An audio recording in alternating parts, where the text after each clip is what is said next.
Hello children, gravitation lesson is going on and this is my second video. So now let's start. In first video already I explained about the gravitational force and the universal constant, its value and unit. Now in this video I will explain about the free fall. ये क्या है? The falling of a body from a height towards the earth under the gravitational force of earth, such a body is called as free falling body. Means कोई भी object when it falls from the height and under the gravitational force of earth, this type of object is known as a free falling body. According to Galileo का नाम everyone have listened, जो काफ़ी बड़े scientist थे, उनके accordingly क्या है, acceleration of an object falling freely towards the earth does not depend upon mass of the earth. इन्होंने क्या कहा है कि कोई भी ऑब्जेक्ट जब ऊपर से नीचे की ओर अर्थ की ओर गिरता है तो वो मास पे डिपेंड नहीं करता है. Means according to Galileo, when we drop the two object, suppose एक हमारा स्टोन है और second object is handkerchief, hanky, या फिर फीदर, वो जो बर्ड्स के पंख होते हैं ना, ये दोनों ऑब्जेक्ट को अगर हम नीचे साथ में ड्रॉप करते हैं तो which object will reach at the ground first. Ground पे कौन सा ऑब्जेक्ट पहले पहुंचेगा?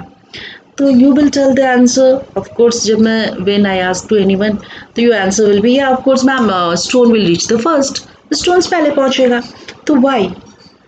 तो your answer will be because stone is a heavy, it's greater mass, and hanky is a very lightweight, so stone will reach at the first.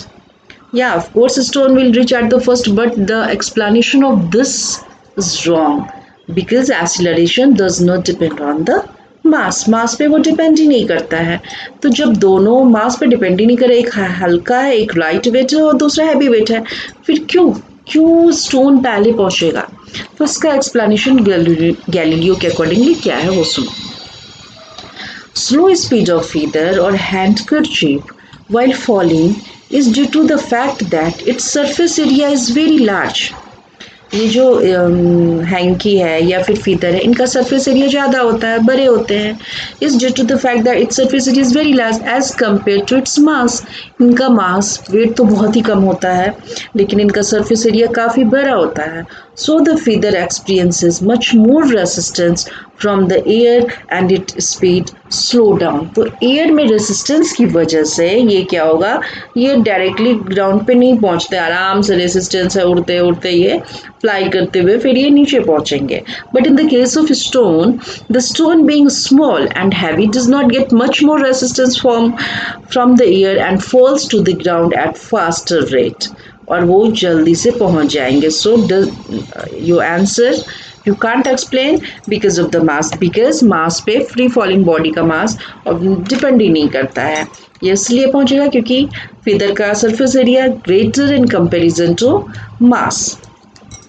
So but if there were no air the feather and the stone would fall at the same rate. फिर बराबर rate से रहेंगे. अगर बिल्कुल हवा नहीं है, vacuum में तुम रख के इन दोनों को एक साथ ड्रॉप करो तो क्या होगा, both will reach at the ground the same rates. जितने सेकंड में, 2 सेकंड या 3 सेकंड, जितने सेकंड लगेंगे स्टोन के सेम सेकंड लगेंगे हैंकी के भी. बट हम जब अपने घर की छत पर से नीचे ड्रॉप करते हैं तो of course stone will reach at the first because there is a air, और एयर रेसिस्टेंस प्रोड्यूस करता है. So I think this type of question is very clear. Am I right? Now he goes up. आगे बढ़ते हैं next topic. So the acceleration produced in the freely falling body is the same for all the bodies and it does not depend on the mass of the falling body. Is it okay? अभी acceleration due to gravity, ये क्या है?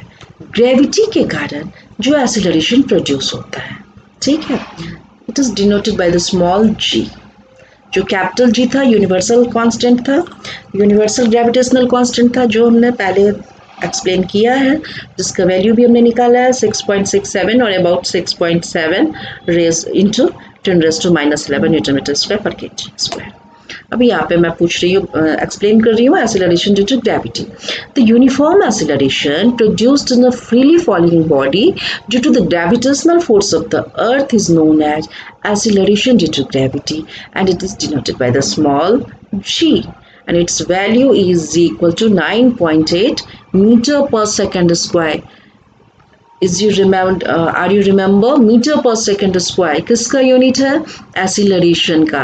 हाँ, तो ये हमारा वही है, ग्रेविटी का भी यूनिट जो है, gravity due to acceleration, its unit is also metre पर second square and its value 9.8. And sometimes we can take it as a average 10 metre पर सेकेंड स्क्वायर. 9.8 को हम 10 भी ले सकते हैं. So during the numericals, when we solve the numericals, so sometimes we take it as a 10 meter per second square also, but it is already given in the question what you have to take the value of g.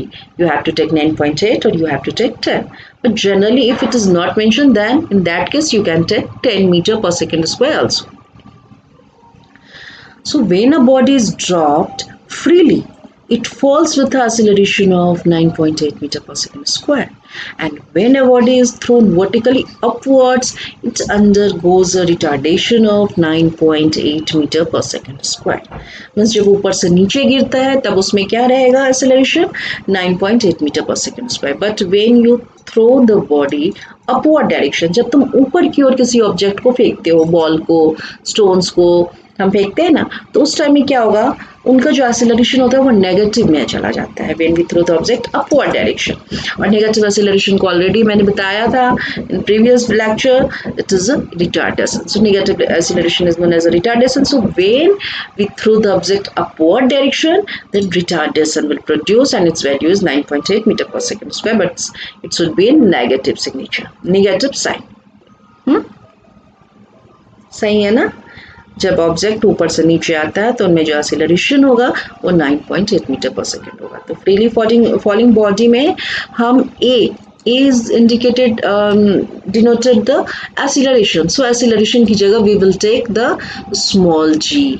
Okay, जब हम velocity distance में uniform motion की study करते रहते हैं तो that time we use a a for acceleration. और जब ये फ्रीली फॉलिंग बॉडी है, ऑब्जेक्ट है जो ऊपर से नीचे गिर रहा है या नीचे से ऊपर की ओर हम फेंकते हैं, तो that time we take g at the place of a और इट्स वैल्यू इज 9.8 मीटर पर सेकेंड स्क्वायर.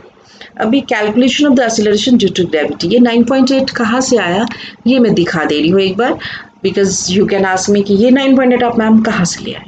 हमने कहीं से नहीं लाया, ये प्रूव किया है. देखो, if we drop a body of mass m from a distance r from the center of the earth of mass m, earth का मास हमने क्या लिया है, m लिया है, और डिस्टेंस क्या लिया है, r, और कोई ऑब्जेक्ट है जिसका मास स्मॉल m है और अर्थ का मास हमने कैपिटल m है, then the force exerted by the earth on the body is given by the universal law of gravitation. ये फॉर्मूला मैंने क्या दिया था, force equal to g m1 m2 by r square, जिसमें कि एक m1 तो तुम्हारे ऑब्जेक्ट का है, दूसरा हमने किसका लिया था, दूसरे ऑब्जेक्ट का लिया था मास, और हमने इसमें g का वैल्यू क्या निकाला था, ये लास्ट वीडियो में बता रखी थी, ये जो फॉर्मूला है हमारा. तो इसमें g का वैल्यू आया था 6.67 इंटू 10⁻11 न्यूटन मीटर स्क्वायर के स्क्वायर. और हमें पता है कि फोर्स इक्वल टू क्या होता है, मास इंटू एक्सीलरेशन. पहले भी बता चुकी हूँ, force equal to mass into acceleration. So force के लिए F, mass M and acceleration A. इससे अभी हमें क्या मिलेगा देखो, और तुम ये भी लिख सकती हो A equal to F/m, right? When F equal to m में then A equal to F upon m होगा ना. अब now putting the value of F, ठीक है, in this equation, अब हम इसमें F का वैल्यू डालते हैं यहाँ पे, तो हमारा A बराबर क्या हो जाएगा, ठीक है, A बराबर F के लिए तो हमने यहाँ पे मैं डायरेक्टली कर दी हूँ, ये वाला वैल्यू A बराबर F लिखोगी, और F के लिए हमने क्या लिखना है, यहाँ से देखो क्या निकाले थे, सॉरी, ये हमने यहाँ पे ये जो F है, F का value g m1 m2 upon r square, यहाँ पे वो लिखो और नीचे में m लिखो, ठीक है. मीन्स यहाँ पे A इक्वल टू F की जगह पे you will write Gm1m2 upon R square और नीचे तुम्हारा m रहेगा ही।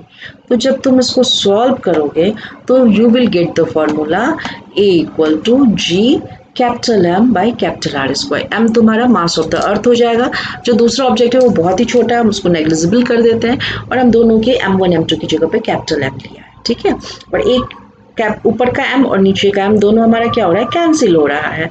अगर इस फॉर्मूला में तुम अपने नोटबुक में बना के देखो, यहाँ पे मैं नहीं लिख पा रही हूँ, जो मैं फिर से एक बार बता रही हूँ, ये जो तुम्हारा a equal to F by M है, तो तुम f की जगह पे ये फॉर्मूला यू विल पुट और नीचे तुम्हारा m रह ही जाएगा, एक m और दूसरा m कट जाएगा, तो फाइनली तुम जो फॉर्मूला आएगा वो तुम्हारा ये वाला आ जाएगा, a equal to G capital M by R square. ये m अर्थ का मास हो जाएगा, ये डिस्टेंस हो जाएगा और ये हमारा g है जिसका value you will get this. और मास जो है अर्थ का मास, ये तो कैलकुलेटेड है 6 इंटू 10⁻24 kg और आर की वैल्यू, रेडियस जो है अर्थ का वो ये है। ये सारे वैल्यू को इस फॉर्मूला में डालोगे और ये ए की जगह पे you can write G, because freely falling body में मैं पहले ही बता चुकी हूँ कि तुम ए की जगह पे जी लोगी, एक्सीलरेशन की जगह पे ग्रेविटी लोगी and finally you will get this formula 9.8 metre पर सेकेंड स्क्वायर। Is it? तो अगर क्वेश्चंस में आते हैं कि हाँ डिराइव करो तो तुम्हें डिराइव करना पड़ेगा, otherwise you can take it 9.8 metre पर second square. Now next, variation of acceleration due to gravity. ये variation of acceleration due to gravity. 1 minute. Due to gravity. ठीक है, ये क्या आता है एक्सीलरेशन? क्या ये जो जी का वैल्यू है 9.8, ये क्या हर एक जगह सेम रहता है? नहीं, इट्स वैल्यू चेंजेस। कैसे चेंज होता है?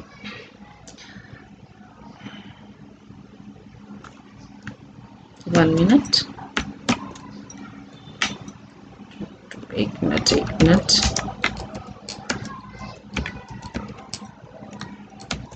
देखो,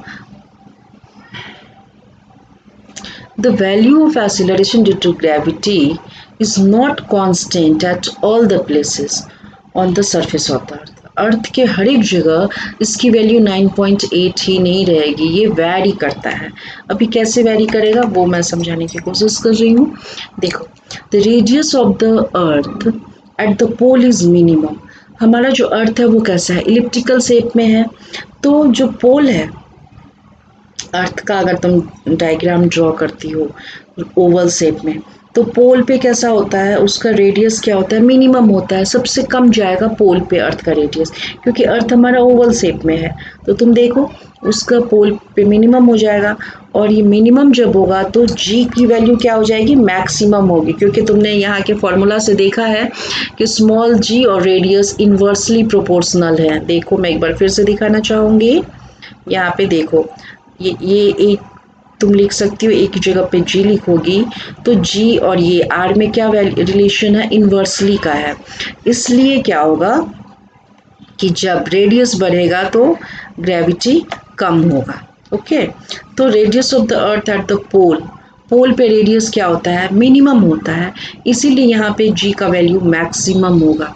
so very important, learn it also and keep it in your mind, because in MCQ question this type of question, MCQ pattern this type of question can come। तो मेरे minimum कहाँ पे है, radius पोल पे है, इसीलिए जी का वैल्यू हमारे पोल पे मैक्सिमम होगा, बिकॉज ग्रेविटेशन और एयर रेडियस में इन्वर्सली रिलेशन है। फिर radius of the earth is maximum at the equator, equator पे ओवल शेप की वजह से रेडियस सबसे ज़्यादा होता है, इसीलिए जी का वैल्यू क्या होगा, मिनिमम होगा इक्वेटर पे। ठीक है, और as we go up surface of the earth, जब हम अर्थ से ऊपर जाते हैं, the distance from the centre of the earth increases. तो डिस्टेंस क्या होगा, जब हम अर्थ से ऊपर जाते हैं तो इंक्रीज करता है और वैल्यू ऑफ जी क्या होगा, इसलिए डिक्रीज करेगा। Same cases when we go down, जब हम नीचे की ओर जाएंगे वहाँ भी डिक्रीज करेगा इनसाइड द अर्थ। इसका value it becomes zero at the centre of the earth. तो ये जो तीनों वैल्यू है जी के, ये बहुत ही इंपॉर्टेंट है, तुमको याद करना पड़ेगा कि सेंटर पे कितना वैल्यू होता है, तो इट इज़ जीरो। और मैक्सिमम कहाँ पे है जी की वैल्यू, और मिनिमम कहाँ पे है जी की वैल्यू, ये दोनों ही तुम लोग लर्न कर लो, अभी मैंने बता दिया है। ये तीनों क्वेश्चंस एमसीक्यू में जनरली आते ही हैं। Okay, so I hope is it clear to everyone. Next topic I will explain in next video. So now it's okay, thank you.